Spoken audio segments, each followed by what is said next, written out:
어머님이 투자를요, 마트에서 계산만 하시던 분이 투자는 공부한 사람도 어려워요. 명절 식탁에서 며느리가 시어머니에게 던진 말입니다. 62살 전직 마트 계산원. 그녀는 이 모욕을 어떻게 갚았을까요? 1년 후 그녀는 며느리 회사의 대표가 되어 있었습니다. 안녕하세요. 오늘은 늦게 시작해도 인생은 다시 쓸 수 있다는 것을 증명한 한 여성의 이야기를 들려드리겠습니다. 이야기 시작 전 구독 버튼을 눌러주세요. 오늘이 조금 더 특별한 하루가 될 거예요. 그럼 시작하겠습니다. 저는 김미정입니다. 올해 62이에요. 사람들은 제 나이를 들으면 놀라곤 합니다. 아직 일을 하냐고 뭐하고 사냐고 물어보죠. 저는 그냥 웃으며 대답합니다. 투자한다고요. 그러면 더 놀라죠. 투자라니 할머니가 무슨 투자냐고요. 하지만 제 인생은 원래 이렇지 않았습니다. 37살 때였어요. 남편이 집을 나갔습니다. 다른 여자를 만났다는 쪽지 한 장만 남기고요. 그때 아들 민준이는 겨우 10살이었습니다. 저는 그날 밤 아들을 재우고 혼자 부엌에 앉아 있었어요. 손은 떨렸고 머리는 하얘졌습니다. 하지만 울 시간은 없었어요. 다음 날부터 저는 일자리를 찾아다녔습니다. 고등학교만 나온 30대 후반 여자를 받아주는 곳은 많지 않았어요. 식당 보조, 청소, 마트 계산원. 할 수 있는 건 다 했습니다. 아침 6시에 일어나 밤 10시까지 일했어요. 민준이는 혼자 밥을 먹고 혼자 숙제를 했습니다. 미안했어요. 하지만 어쩔 수 없었습니다. 그렇게 10년이 흘렀습니다. 47살 되던 해 저는 대형마트 계산대에 앉아 있었어요. 손님들의 물건을 찍고 카드를 받고 영수증을 건넸습니다. 하루에 수백 명을 만났죠. 매일 똑같은 일이었어요. 그런데 어느 날 문득 깨달았습니다. 사람들이 사는 물건이 계절마다 달라진다는 걸요. 여름엔 선풍기가 나가고 겨울엔 전기장판이 팔렸어요. 명절 전엔 선물 세트가 쌓였고 학기 초엔 학용품이 동났습니다. 저는 물건을 찍으면서 생각했어요. 이 회사 주식을 사면 어떨까? 집에 와서 공책을 꺼냈습니다. 그날부터 저는 장부를 쓰기 시작했어요. 어떤 물건이 언제 많이 팔리는지, 어떤 브랜드가 인기가 있는지 적었습니다. 퇴근 후엔 도서관에 갔어요. 투자책을 빌려 읽었습니다. 처음엔 어려웠어요. 용어도 모르겠고 숫자도 복잡했습니다. 하지만 포기하지 않았어요. 저는 이미 20년 넘게 포기하지 않는 법을 배운 사람이었으니까요. 50살이 되던 해 저는 처음으로 주식을 샀습니다. 그동안 모은 돈 300만 원으로요. 손이 떨렸어요. 이 돈을 잃으면 어쩌나 싶었습니다. 하지만 저는 제가 관찰한 회사를 믿었어요. 계산대에서 매일 봤던 그 제품, 사람들이 늘 찾던 그 브랜드를 믿었습니다. 6개월 후 그 주식은 20% 올랐습니다. 저는 그때 알았어요. 제가 가진 게 없는 게 아니라는 걸요. 20년 동안 현장에서 본 것들, 사람들의 손길이 가는 물건들, 그게 전부 공부였다는 걸 깨달았습니다. 그날 밤 민준이에게 말했어요. 민준아, 엄마가 주식으로 돈을 좀 벌었어. 민준이는 놀란 표정으로 물었습니다. 엄마가요? 진짜요? 저는 웃으며 대답했어요. 엄마도 할 수 있더라. 민준이는 저를 꼭 안아줬습니다. 그 아이도 이제 30이 넘었지만 여전히 엄마 아들이었어요. 그 후로 저는 조금씩 투자 규모를 키워갔습니다. 마트를 그만두고 더 많은 시간을 공부에 쏟았어요. 재무제표를 보는 법을 배우고 뉴스를 읽었습니다. 화려한 정보나 전문가가 하는 말보다 숫자를 믿었어요. 제 눈으로 본 것, 제 손으로 계산한 것만 믿었습니다. 55살엔 억대 자산을 만들었고 60살엔 10억을 넘겼습니다. 사람들은 믿지 않았어요. 마트 계산원이 무슨 투자냐고 운이 좋았을 거라고 했습니다. 저는 굳이 설명하지 않았어요. 증명할 필요를 느끼지 못했으니까요. 하지만 삶은 제 생각대로만 흘러가지 않았습니다. 민준이가 결혼을 한다고 했어요. 신부는 서유나라는 여자였습니다. 강남 출신의 명문대를 나왔고 IT 회사 마케팅 이사라고 했어요. 처음 만난 날 유나는 저를 위아래로 훑어보더니 이렇게 말했습니다. 어머님 편하게 계세요. 저희가 다 알아서 할게요. 겉으론 공손했지만 눈빛은 차갑더군요. 저는 그날 느꼈습니다. 이 여자는 저를 무시하고 있다는 걸요. 나이 많고 배우지 못한 시어머니, 돈도 없고 변변찮은 사람으로 본다는 걸 알았어요. 하지만 저는 아무 말도 하지 않았습니다. 민준이가 행복하면 됐으니까요. 그 아이가 좋아하는 사람이면 저도 받아들일 수 있다고 생각했어요. 그런데 결혼 후 첫 명절 모든 게 달라졌습니다. 그날은 제 인생에서 가장 모욕적인 날이었어요. 동시에 제 인생이 완전히 바뀌기 시작한 날이기도 했습니다. 명절 아침은 분주했습니다. 저는 새벽부터 일어나 음식을 준비했어요.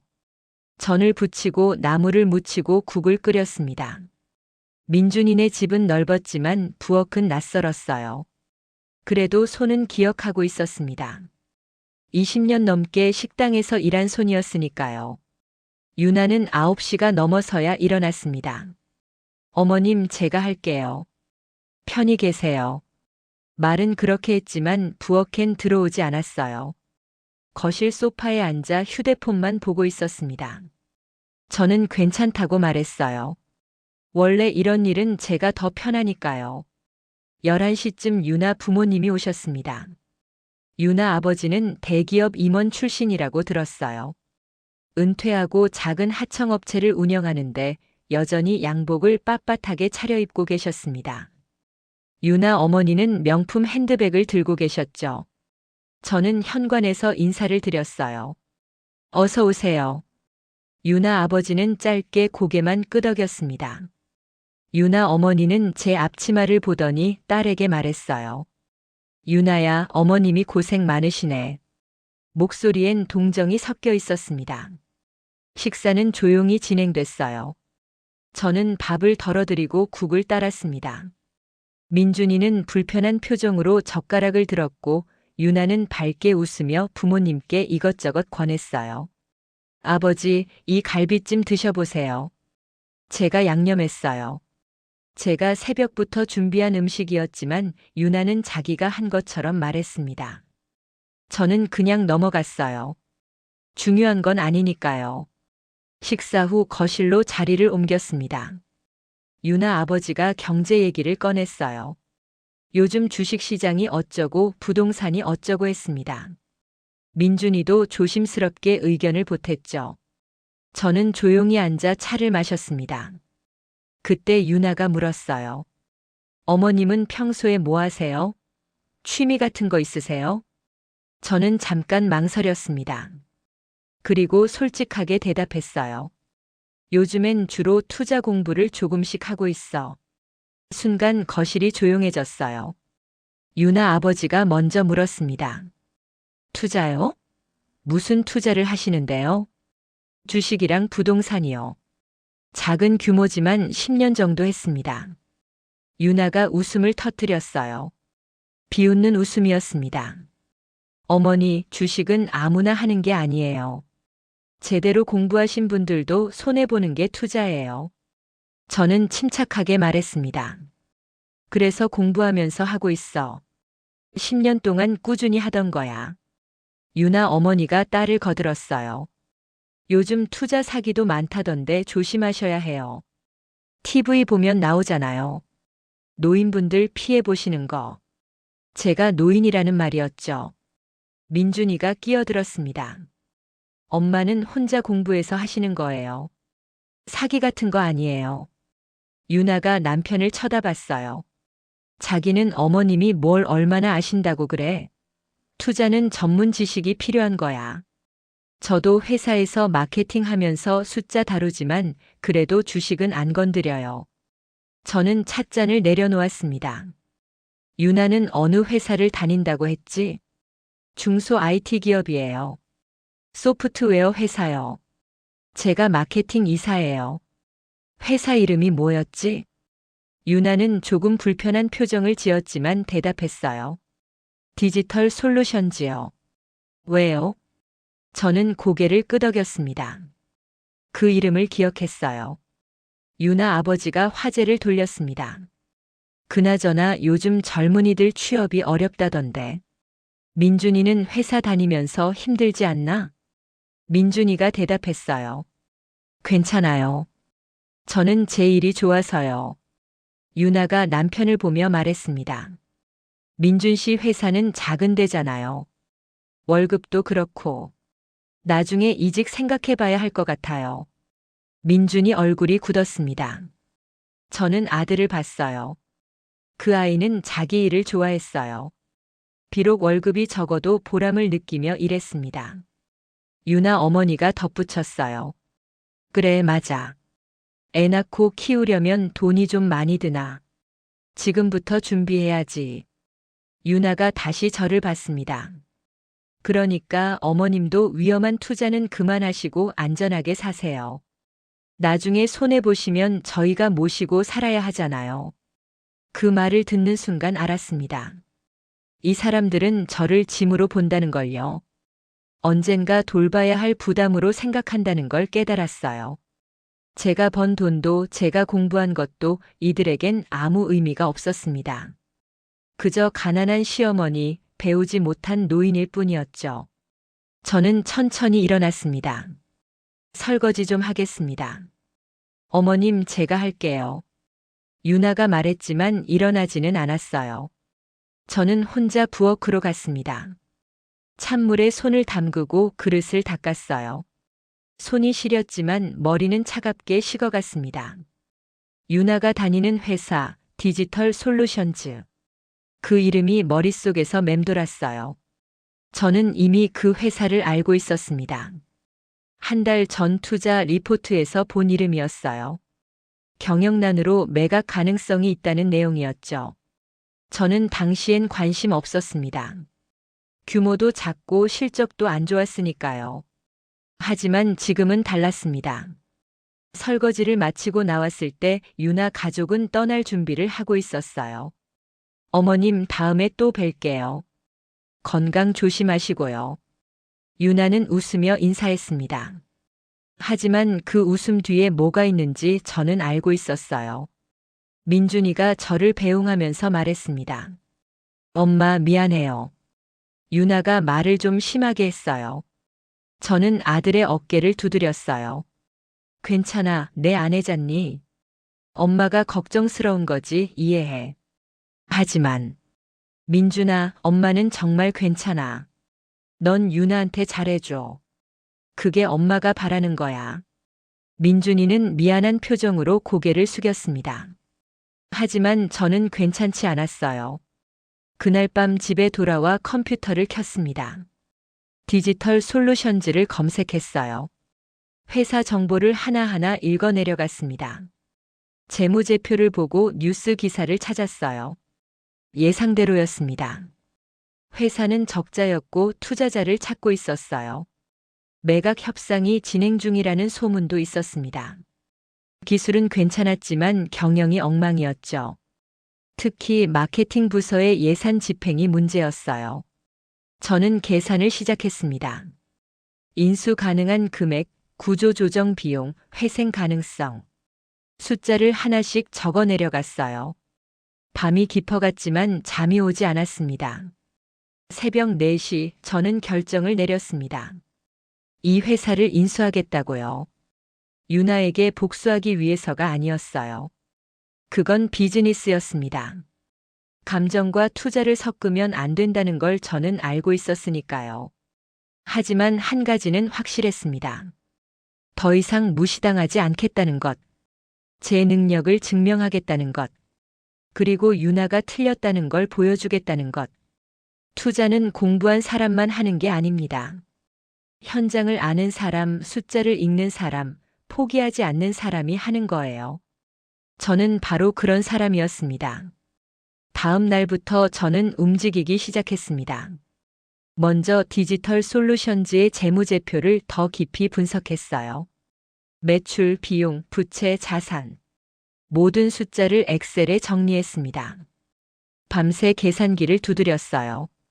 커피를 6잔 마셔도 잠이 오지 않았습니다. 결론은 명확했어요.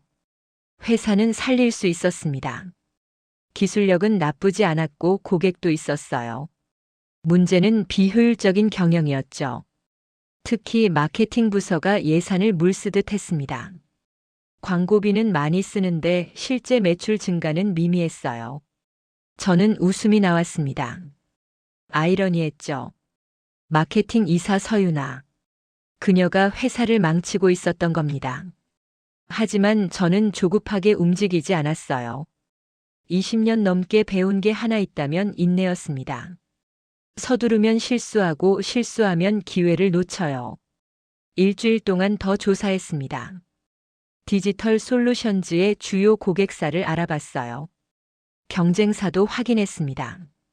업계 뉴스를 읽고 전문가 리포트를 구했죠. 모든 정보를 모아 판단했습니다. 인수 가능성은 충분했어요. 저는 증권사 지점에 전화를 걸었습니다. 10년 동안 거래해온 곳이었어요. 김미정입니다. 담당 팀장님 좀 바꿔주세요. 잠시 후 팀장이 전화를 받았습니다. 김미정 고객님 오랜만이에요. 무슨 일이세요? 기업 인수 관련해서 상담하고 싶습니다. 전화 너머가 잠깐 조용해졌어요. 인수요? 어떤 회사 말씀이신가요? 디지털 솔루션즈라고 들어보셨어요? 팀장은 잠시 생각하더니 말했습니다. 아, 그 회사 요즘 매각 물색 중이라던데요. 규모가 작진 않은데. 고객님 혹시 금액이 얼마나 되는지 아세요? 대충 알고 있습니다. 가능한지만 확인하고 싶어요. 일단 뵙고 얘기하시죠. 내일 오실 수 있으세요? 다음 날 저는 증권사를 찾아갔습니다. 팀장은 제 자산 내역을 확인하고 눈을 크게 떴어요. 고객님, 이 정도면 충분히 가능하십니다. 그런데 정말 하시려고요? 기업 인수는 리스크가 큽니다. 저는 준비해간 서류를 꺼냈어요. 제가 분석한 자료입니다. 한번 봐주세요. 팀장은 서류를 읽기 시작했어요. 페이지를 넘기면서 표정이 변했습니다. 처음엔 의아해하더니 점점 진지해졌죠. 이거 고객님이 직접 작성하신 거예요? 네. 전문가 수준인데요. 분석이 정확합니다. 특히 구조 조정 계획이 현실적이에요. 저는 조용히 대답했습니다. 10년 넘게 공부했습니다. 팀장은 고개를 끄덕였어요. 알겠습니다. 제가 관련 부서에 연결해 드릴게요. M&A 전문 변호사도 소개해 드리고요. 그날부터 본격적인 협상이 시작됐습니다. 디지털 솔루션즈의 현 경영진을 만났어요. 대표이사는 50대 중반의 남자였습니다. 그는 저를 보더니 조금 놀란 표정을 지었어요. 투자자분이 직접 오셨습니까? 네. 김미정입니다. 우리는 회의실에 앉았습니다. 대표와 재무이사 그리고 변호사가 있었어요. 저는 혼자였지만 떨리지 않았습니다. 대표가 물었습니다. 인수에 관심 있으시다고 들었는데 우리 회사를 어떻게 아셨습니까? 리서치 중에 알게 됐습니다. 기술력은 있는데 실적이 안 좋더군요. 맞습니다. 솔직히 말하면 지금 어렵습니다. 그래서 투자자를 찾고 있었고요. 저는 준비한 질문을 꺼냈어요. 마케팅 부서 예산이 작년 대비 30% 늘었는데 매출은 오히려 줄었습니다. 이유가 뭡니까? 대표가 당황한 표정을 지었어요. 그건 시장 상황이 안 좋아서. 시장은 전체적으로 성장했습니다. 경쟁사들은 매출이 올랐어요.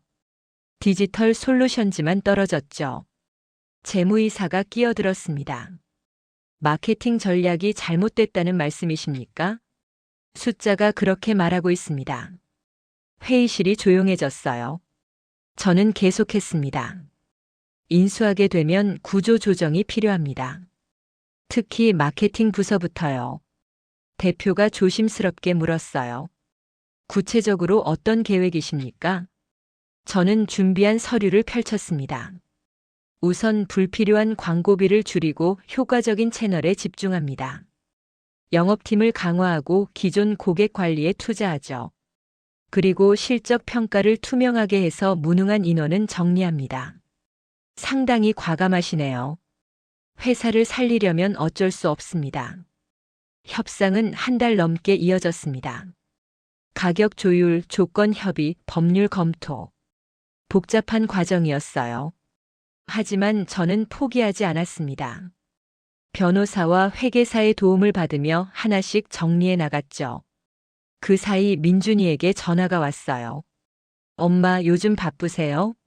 통화가 잘 안 되네요. 응, 좀 일이 있어서. 무슨 일인데요? 나중에 얘기해 줄게. 지금은 비밀이야. 민준이는 궁금해했지만 더 묻지 않았어요. 착한 아이였습니다. 유나에 대한 소식도 들려왔어요. 민준이를 통해서요. 엄마, 유나가 요즘 회사에서 스트레스를 많이 받는 것 같아요. 경영진이 자꾸 바뀐다고. 저는 담담하게 대답했습니다. 그래? 힘들겠네. 투자자가 바뀐다는 소문도 있대요.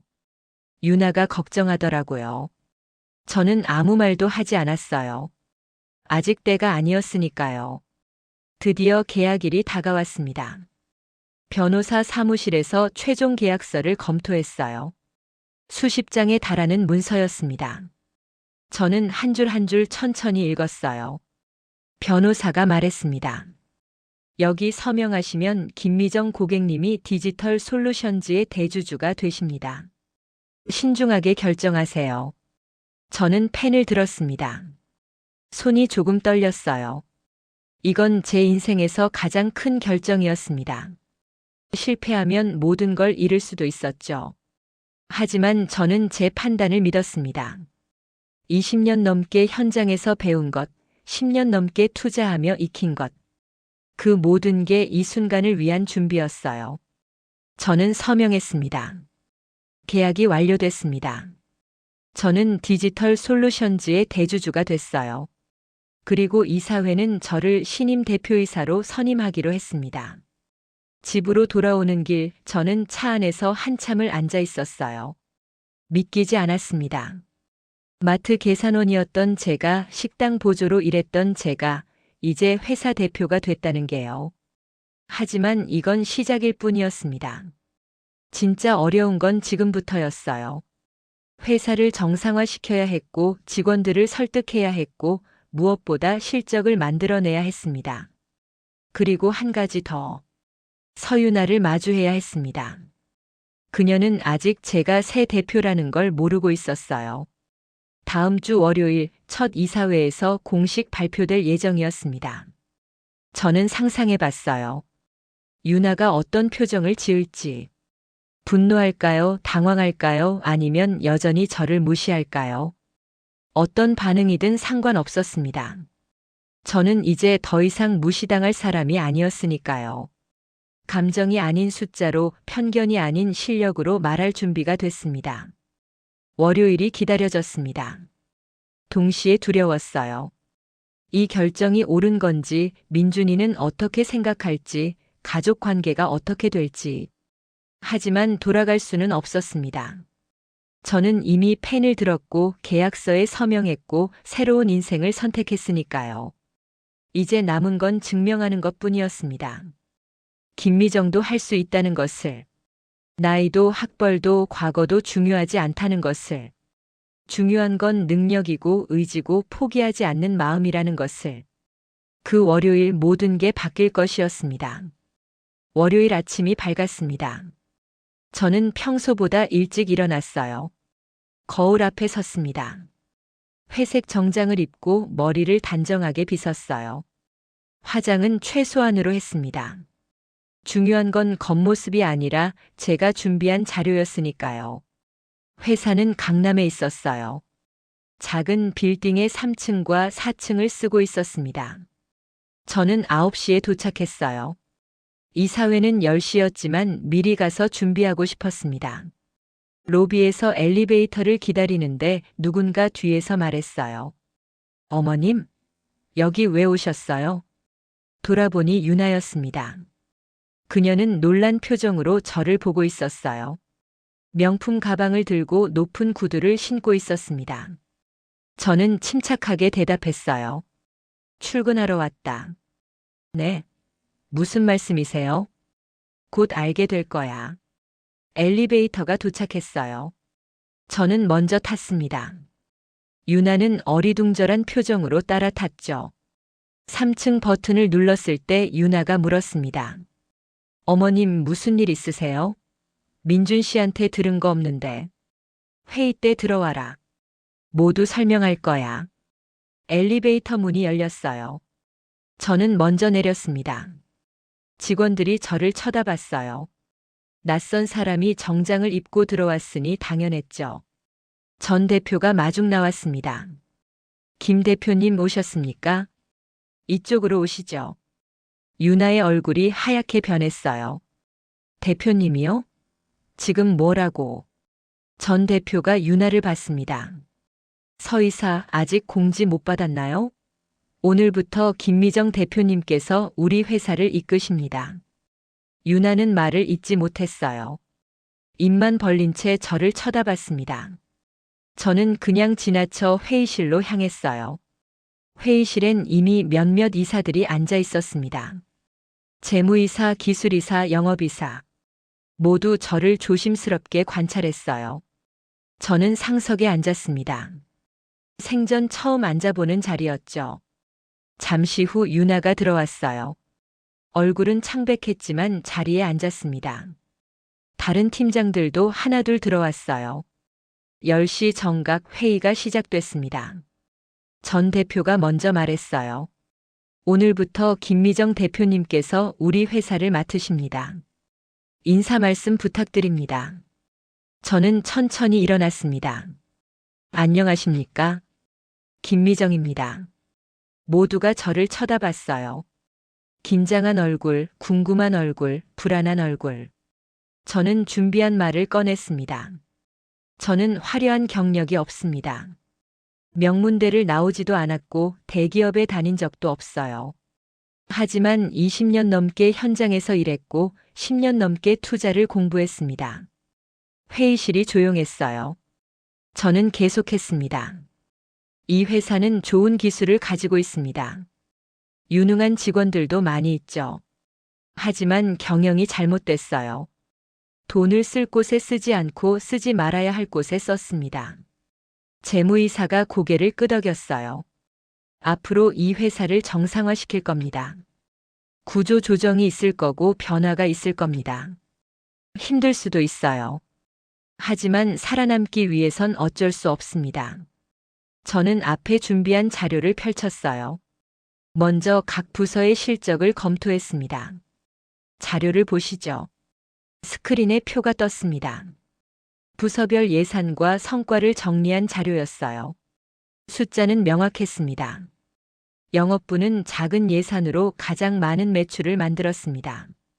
기술부는 투자 대비 좋은 제품을 개발했어요. 관리부는 효율적으로 운영했고요. 모두가 화면을 봤습니다.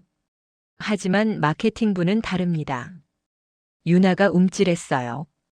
저는 다음 슬라이드를 넘겼습니다. 작년 마케팅 예산은 12억이었습니다.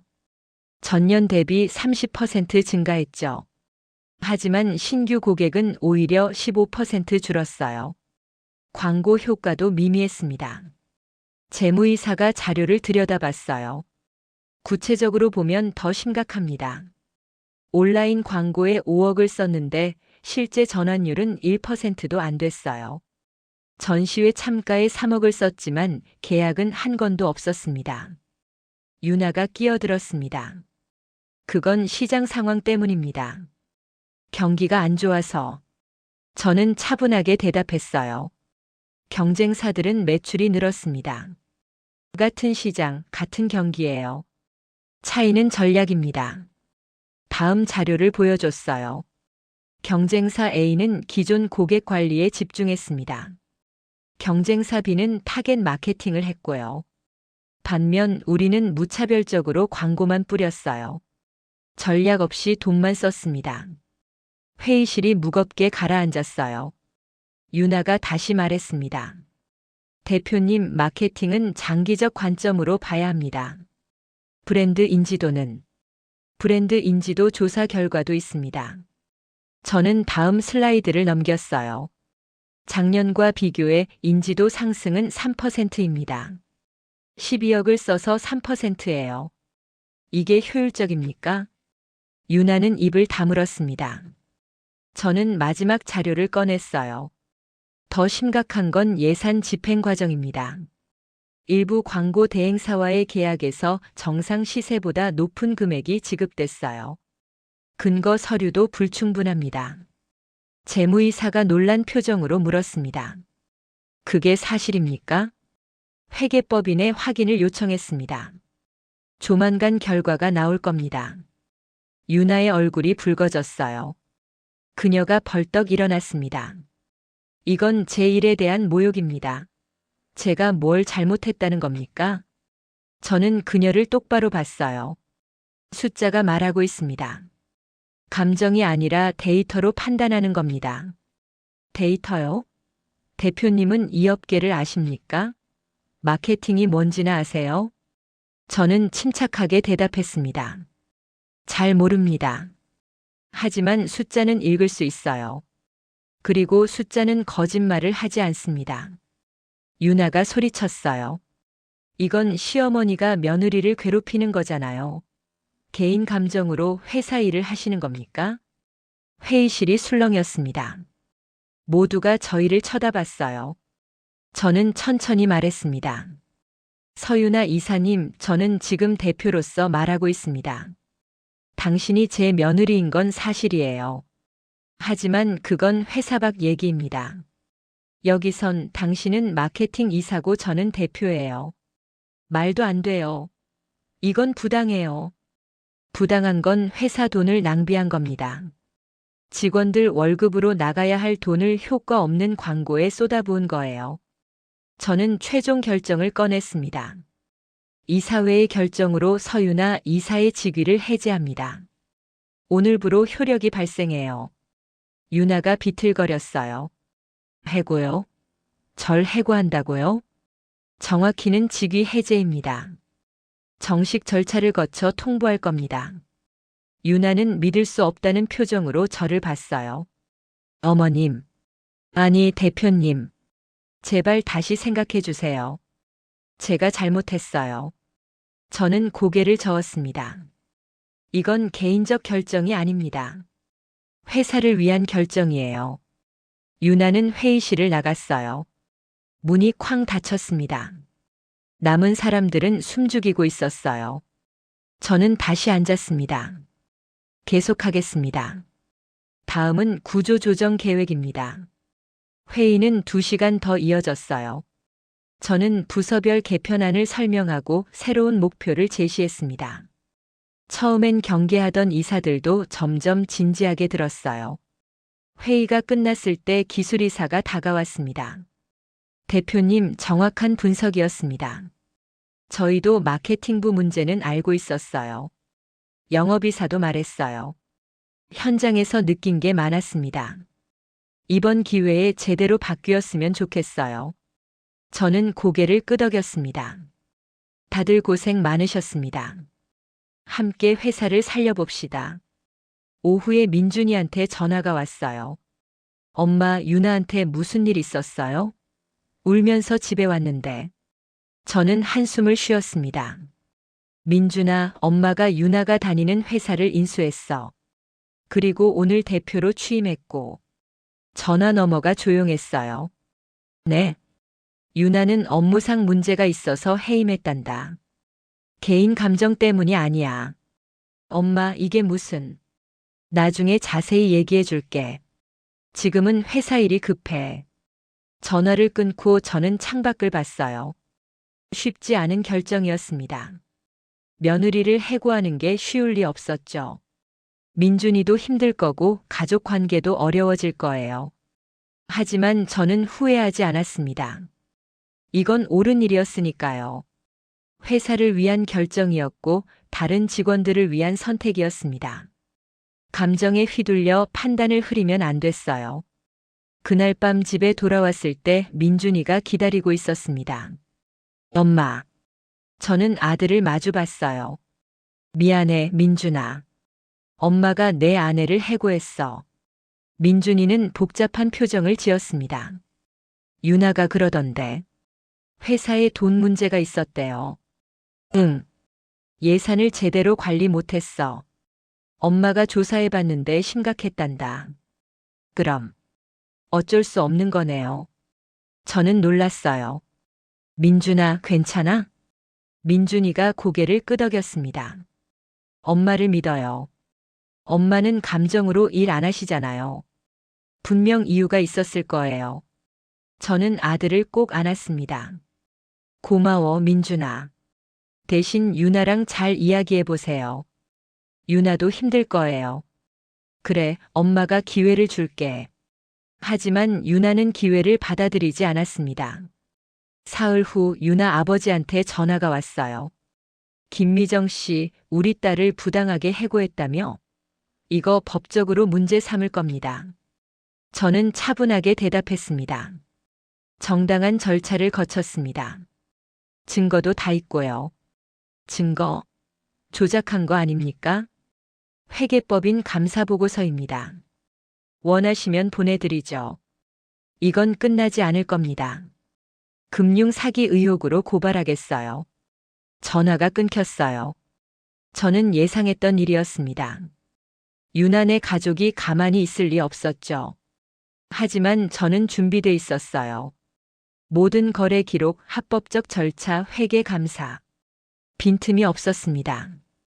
오히려 조사 과정에서 유나 아버지 회사의 문제가 드러났어요. 횡령 의혹, 탈세 정황. 검찰이 움직이기 시작했습니다. 한 달 후 유나 아버지가 소환됐다는 뉴스가 나왔어요. 저는 그 뉴스를 보며 복잡한 심정이었습니다. 복수하려던 건 아니었어요. 하지만 결과적으로 그들은 무너졌고 저는 살아남았습니다. 인생은 참 아이러니했어요. 명절 식탁에서 저를 무시하던 사람들. 투자는 공부한 사람만 한다던 사람들. 그들이 지금은 어디 있을까요? 저는 회사를 정상화시키기 시작했습니다. 불필요한 지출을 줄이고 효율적으로 재배치했어요. 직원들과 소통하며 새로운 전략을 세웠습니다. 힘들었지만 보람 있었어요. 3개월 만에 회사는 흑자로 돌아섰습니다. 직원들이 박수쳤을 때 저는 울컥했어요. 이게 시작이구나. 이제 증명할 수 있겠구나. 늦게 시작해도 인생은 다시 쓸 수 있다는 걸. 1년이 흘렀습니다. 디지털 솔루션즈는 완전히 달라졌어요. 매출은 전년 대비 40% 증가했고 영업이익도 2배가 됐습니다. 직원들은 자신감을 되찾았고 새로운 프로젝트가 줄을 이었어요. 저는 여전히 새벽같이 출근했습니다. 63이 됐지만 몸은 더 가벼웠어요. 하고 싶은 일을 하니까 피곤한 줄 몰랐습니다. 어느 금요일 오후 기술이사가 제 사무실에 들어왔어요. 대표님, 좋은 소식입니다. 현영그룹과 계약이 성사됐습니다. 정말입니까? 네. 3년 장기 계약이에요. 회사 역사상 최대 규모입니다. 저는 미소를 지었어요. 수고 많으셨습니다. 팀원들한테도 전해주세요. 기술이사가 나가고 저는 창밖을 봤습니다. 강남 거리가 내려다 보였어요. 1년 전 처음 이 사무실에 왔을 때가 떠올랐습니다. 그때는 모든 게 낯설었죠. 이제는 익숙했어요. 이 자리가, 이 책임이, 이 무게가. 저녁에 민준이가 회사로 찾아왔습니다. 엄마, 퇴근 안 하세요? 민준아. 웬일이야? 민준이는 조심스럽게 말했어요. 엄마, 오늘 저녁 같이 먹어요. 할 얘기가 있어요. 우리는 회사 근처 조용한 식당에 갔습니다. 주문을 하고 마주 앉았어요. 민준이는 한참 말을 못하더니 입을 열었습니다. 엄마, 유나랑 이혼하기로 했어요. 저는 놀라지 않았어요. 예상했던 일이었으니까요. 언제 결정했니? 한 달 전쯤이요. 유나도 동의했어요. 미안하구나. 민준이가 고개를 저었습니다. 엄마 잘못 아니에요. 저희 문제였어요. 그래도 엄마 때문에 시작된 일인데. 민준이는 저를 똑바로 봤어요. 아니에요. 엄마가 없었어도 우리는 문제가 있었을 거예요. 유나가 저를 존중하지 않았어요. 제 일도 제 선택도. 엄마 일은 그냥 계기였을 뿐이에요. 저는 아들의 손을 잡았습니다. 힘들었겠다. 괜찮아요. 이제 편해요. 솔직히 말하면 홀가분해요. 음식이 나왔어요. 우리는 조용히 식사를 했습니다. 민준이가 물었어요. 엄마는 후회 안 해요?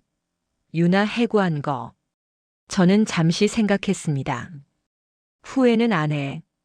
하지만 미안하긴 해. 내 결혼 생활에 영향을 줬으니까. 엄마는 옳은 일을 하신 거예요. 저도 나중에 유나 회사 문제를 알게 됐어요. 정말 심각했더라고요. 그래도 가족인데. 민준이가 제 말을 끊었습니다. 엄마, 가족이라고 무조건 감싸는 게 옳은 건 아니에요. 잘못은 잘못이잖아요. 엄마는 공정하게 하신 거예요. 저는 코끝이 찡했어요. 고맙다, 민준아. 내가 이해해줘서. 엄마야말로 고마워요. 저를 이렇게 키워주셔서. 포기하지 않고 여기까지 오셔서. 그날 밤 우리는 오랜만에 긴 대화를 나눴습니다. 시간 가는 줄 몰랐어요. 다음 주 월요일 업계 모임이 있었습니다. 중소 IT 기업 대표들이 모이는 자리였어요. 저는 초대를 받았지만 망설였습니다. 아직도 이런 자리가 어색했거든요. 하지만 가기로 했어요.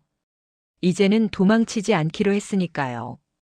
호텔 연회장에 들어서니 많은 사람들이 있었습니다. 대부분 남자였고 나이도 저보다 젊었어요. 저는 구석 자리에 앉았습니다. 한 남자가 다가왔어요. 혹시 디지털 솔루션즈 김미정 대표님이십니까? 네, 맞습니다. 반갑습니다. 저는 미래테크 대표 이정우입니다. 대표님 얘기 많이 들었어요. 우리는 악수를 나눴습니다. 어떤 얘기요? 1년 만에 적자 회사를 흑자로 돌렸다고요. 업계에서도 화제예요. 운이 좋았습니다. 운만으로는 안 되죠. 전략이 있으셨을 겁니다. 다른 대표들도 하나둘 모여들었어요. 질문이 쏟아졌습니다. 어떻게 회사를 살렸는지, 어떤 전략을 썼는지, 투자는 어떻게 시작했는지. 저는 솔직하게 대답했어요. 특별한 비법은 없습니다. 화려한 전략보다 기본에 충실했죠. 한 젊은 대표가 물었습니다. 대표님은 언제부터 경영을 배우셨어요? 배운 적 없습니다. 현장에서 일하면서 익혔어요. 학교는 어디 나오셨어요? 고등학교요. 잠시 조용해졌습니다. 그러다 이 대표가 박수를 쳤어요. 대단하십니다. 진짜 실력이네요. 다른 사람들도 박수를 쳤습니다. 저는 부끄러웠지만 고마웠어요. 이제는 제 과거가 부끄럽지 않았습니다. 오히려 자랑스러웠죠. 그 자리에서 몇몇 대표들과 명함을 교환했어요. 협력 제안도 받았습니다. 집에 돌아오는 길 저는 가슴이 벅찼어요. 인정받는다는 게 이런 느낌이구나. 어느 토요일 오후 저는 예전 마트를 찾아갔습니다. 10년 넘게 일했던 곳이었어요. 계산대는 그대로였고 통로도 익숙했습니다. 제가 있던 자리엔 젊은 여자가 앉아 있었어요. 저는 그냥 장을 봤습니다. 카트를 밀고 천천히 돌아다녔어요. 과일 코너, 생필품 코너, 냉동식품 코너. 모든 게 그대로였죠. 계산대에 섰을 때 그 젊은 직원이 물건을 찍었습니다. 35,000원입니다. 저는 카드를 건네며 물었어요. 여기서 오래 일하셨어요? 아니요, 6개월 됐어요. 힘들지 않아요? 그녀는 잠깐 웃었습니다. 힘들죠. 근데 해야 하고 할 수 있어요. 아이를 키워야 해서요. 저는 그녀를 봤어요. 어딘가 익숙한 표정이었습니다. 20년 전 제 모습 같았죠. 힘내세요. 지금은 힘들어도 나중엔 달라질 거예요. 네. 지금 하는 일이 나중에 도움될 거예요. 포기하지 마세요. 그녀는 고개를 끄덕였습니다.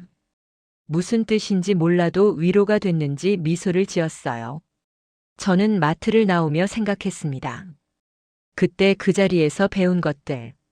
사람들이 무엇을 사는지, 어떤 제품이 움직이는지, 계절마다 달라지는 흐름.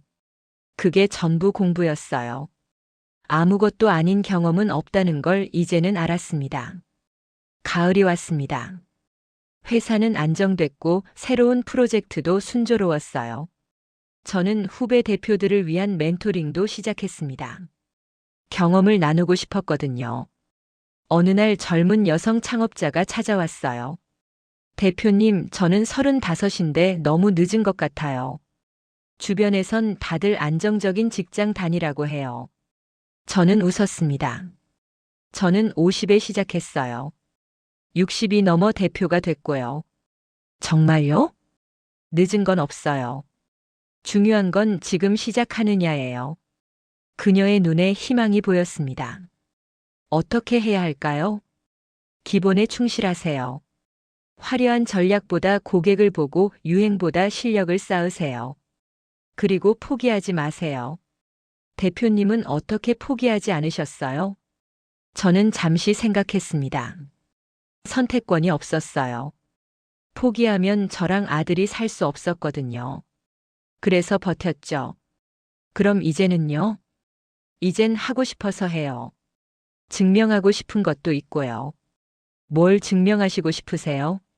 나이는 숫자일 뿐이라는 것. 학벌은 전부가 아니라는 것. 늦게 시작해도 인생은 다시 쓸 수 있다는 것. 그녀는 고개를 끄덕였어요. 감사합니다. 용기가 났어요. 그녀가 나간 뒤 저는 혼자 앉아 있었습니다. 문득 명절 날이 떠올랐어요. 유나가 저를 비웃던 그날. 투자는 공부한 사람만 한다던 말. 노인은 조심해야 한다던 충고. 이제 그 말들은 중요하지 않았어요. 제 방식으로, 제 속도로 제 인생을. 민준이가 저녁에 전화를 했습니다. 엄마, 주말에 우리 집들이 오세요. 새 아파트 샀어요. 혼자 샀니? 네. 제 돈으로요. 대출 좀 받았지만 감당할 수 있어요. 저는 뿌듯했어요. 엄마 덕분이에요. 엄마가 보여주셨잖아요. 스스로 설 수 있다는 걸. 넌 원래 잘하는 아이였어. 엄마도 원래 잘하시는 분이었어요. 기회가 없었을 뿐이죠. 전화를 끊고 저는 오래 생각했습니다. 기회. 그게 중요했어요. 저는 운 좋게 기회를 만들 수 있었지만 많은 사람들은 그러지 못해요. 가난과 편견, 나이와 환경. 보이지 않는 벽이 너무 많습니다. 저는 결심했어요. 제 경험을 더 많이 나누겠다고. 후배들에게 희망을 주겠다고. 늦게 시작하는 사람들에게 용기를 주겠다고. 겨울이 왔습니다. 회사는 2년 차에 접어들었어요. 직원은 2배로 늘었고 사무실도 확장했습니다. 업계에서 저를 아는 사람도 많아졌죠. 어느 날 방송국에서 인터뷰 요청이 왔어요. 중년 여성 창업자 특집을 준비 중입니다. 대표님 사연이 좋을 것 같아서요. 저는 처음엔 거절하려 했어요. 카메라 앞에 서는 게 부담스러웠거든요. 하지만 PD의 말을 듣고 마음이 바뀌었습니다. 많은 분들이 용기를 얻으실 거예요. 나이 들어도 늦지 않다는 걸 보여주시는 거잖아요. 30대에 버림받았던 일, 20년간 아들 키운 일, 마트에서 배운 것들, 50에 투자를 시작한 일, 60대에 대표가 된 일. 솔직하게 다 말했어요. 후회하지 않으세요? 더 일찍 시작했으면 어땠을까 하는 진행자가 물었습니다. 저는 고개를 저었어요. 후회 없어요. 그때는 그게 최선이었고 지금은 이게 최선이니까요. 인생에 늦은 건 없어요. 포기하는 순간이 끝일 뿐이죠. 방송이 나간 뒤 반응이 뜨거웠습니다. 회사로 전화와 메일이 쏟아졌어요. 응원 메시지, 상담 요청, 협력 제안. 저는 하나하나 읽으며 울컥했습니다. 특히 한 통의 메일이 기억에 남았어요. 저는 60살 주부입니다. 평생 남편 뒷바라지만 하다가 이혼했어요. 이제 뭘 해야 할지 막막했는데 대표님 보고 용기가 났습니다. 저도 시작해 보려고요. 감사합니다. 저는 답장을 보냈습니다. 늦지 않았어요. 지금이 시작이에요. 응원합니다. 제가 회사 대표가 된 2주년이었어요. 직원들과 작은 파티를 열었습니다. 케이크를 자르고 샴페인을 터뜨렸죠. 기술이사가 건배사를 했어요. 김미정 대표님 덕분에 우리 회사가 살아났습니다.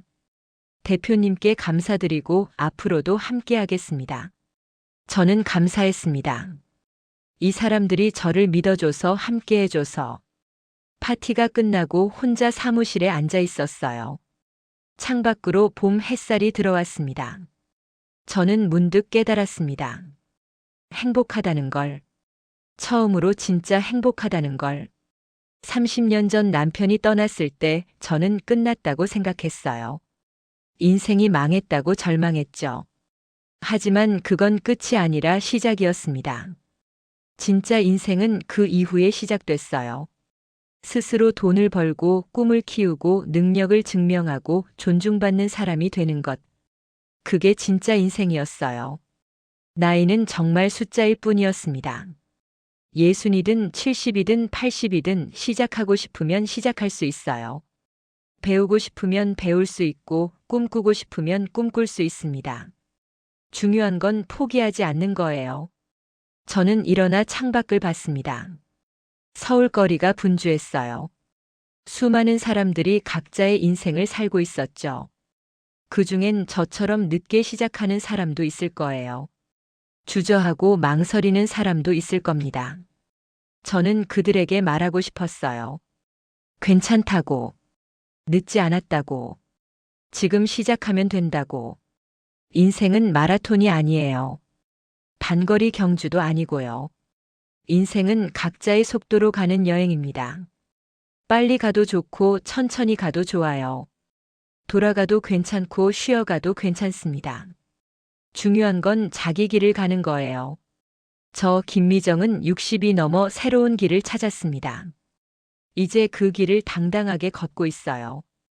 그리고 이 이야기가 누군가에게 작은 희망이 되길 바랍니다. 늦게 시작해도 인생은 다시 쓸 수 있다는 것. 그게 제가 증명한 진실입니다. 김미정님의 이야기 어떠셨나요? 사실 우리 모두 비슷한 순간을 겪습니다. 무시당하고 과소평가되고 나이 들었다는 이유로 무능력하다는 말을 듣죠. 하지만 김미정님은 말합니다. 그건 사실이 아니라고. 당신은 할 수 있다고. 늦었다고 생각하는 그 순간이 바로 시작입니다. 이 영상이 힘이 되셨다면 구독과 좋아요 부탁드립니다. 그리고 주변에 용기가 필요한 분이 계시다면 이 영상을 공유해 주세요. 댓글로 여러분의 마음도 나눠주세요. 함께 응원하고 싶습니다. 다음 이야기에서 또 만나요. 여러분 모두의 인생이 감동적인 영화가 되길 바랍니다. 인생 시네마였습니다.